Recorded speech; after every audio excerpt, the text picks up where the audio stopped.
There is something oddly satisfying about cleaning games. Maybe that's why they pop up from time to time. The most recent big one being Power Wash Simulator. There's something just so calming about making a space nice and tidy. In video games, of course. Somehow it's not quite as fun in real life. The latest entry in the genre of cleaning games is Crime Scene Cleaner. It was released on August 14th, 2024 by President Studio. It is priced at $20 and my entire playthrough clocked in just around 12.5 hours. Though I did not find all of the secret, so I will likely be raising that number as I get back into the game. You play as a janitor who helps the son of a friend clean up on an unfortunate crime scene. This simple favor quickly escalates as you find yourself working for the local mob boss, cleaning up more and more crime scenes. Conveniently, this turn of event actually helps cover the medical bills for your daughter, who is being treated for a mysterious illness. So all in all, it's a pretty decent reason to do the thing you're doing. The story itself is fine, it gets the job done. You get a briefing about each scene before diving in, and as you clean, you pick up little details that flesh things out. The crime scenes themselves are nicely varied with different locations, sizes, and let's say messes. Plus, there is always the challenge of getting rid of bodies, weapons, blood, and other unfortunate evidence. You are conveniently supplied with either the back of your truck or handy container to dispose of any trash or bodies, though I found when you toss the bodies into the back of your truck, and especially the containers, there is a hilariously janky animation that happens. It's not gory or anything, it's just kinda jarring in how quick and awkward it is. And it kinda had me waiting every time when I threw a body just to see it happen, because I found it very funny. To tackle all the stains, you get a variety of cleaning supplies at your disposal, from trusty mop and sponges, which you will use the most, to even a power washer. Though I'll admit I barely used the power washer, it felt kinda underwhelming. It just didn't have that satisfying feeling as the one from Power Wash Simulator. And I think the biggest issue there was this one requires you to fill it with water far too frequently, so you never get into that nice power washing groove. You do get a skill tree that lets you upgrade your tools and add new items to your cleaning kit. You can carry extra mops and sponges, use a flashlight, UV light, set up standing lights, and even get yourself a handy stepladder. Oh, and of course, the all-important axe. Because sometimes things are just a little bit too big to fit into a bag, and your initial solution is to punch them until they break. But trust me, once you get the axe, things get so much easier.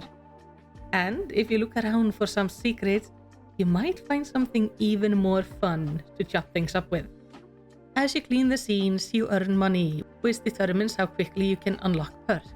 You get a base pay for every mission, but you can also boost your earning by liberating a few extra items from the crime scene.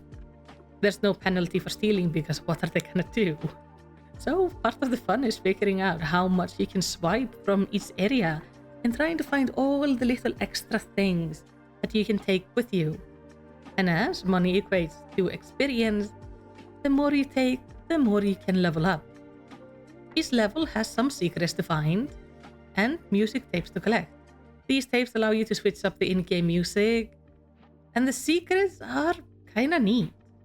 Some are just silly little areas, and others are like full-on lore involving a person that is obsessed with plants. And I loved it when I could find something related to them in the levels. Some of the secrets are pretty tricky to find, so exploration definitely pays off.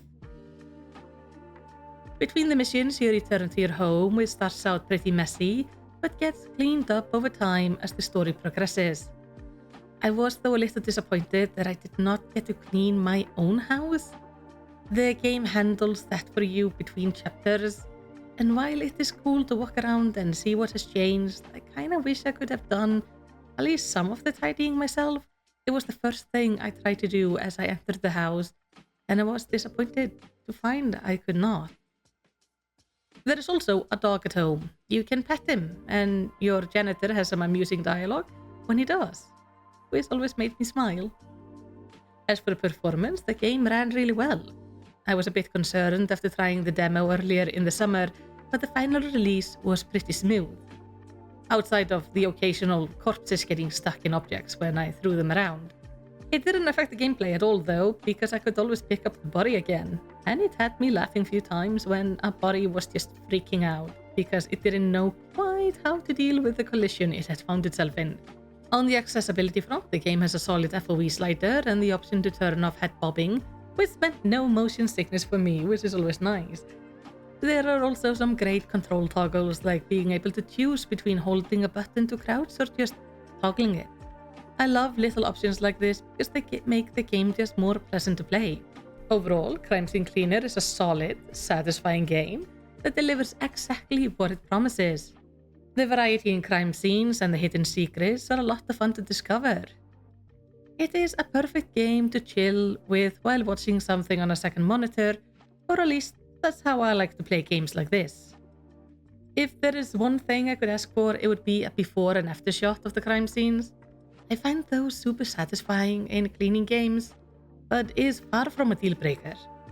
So if you enjoy these kind of games, I highly recommend Crime Scene Cleaner. But that's of course just my opinion. What do you think?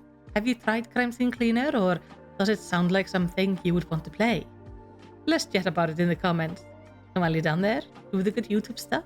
Subscribe for more gameplay and reviews. Sacrifice the like button to the algorithmic overlords. And in the end, all I want to say is tack för att horfa. Högðu yndislegan dag.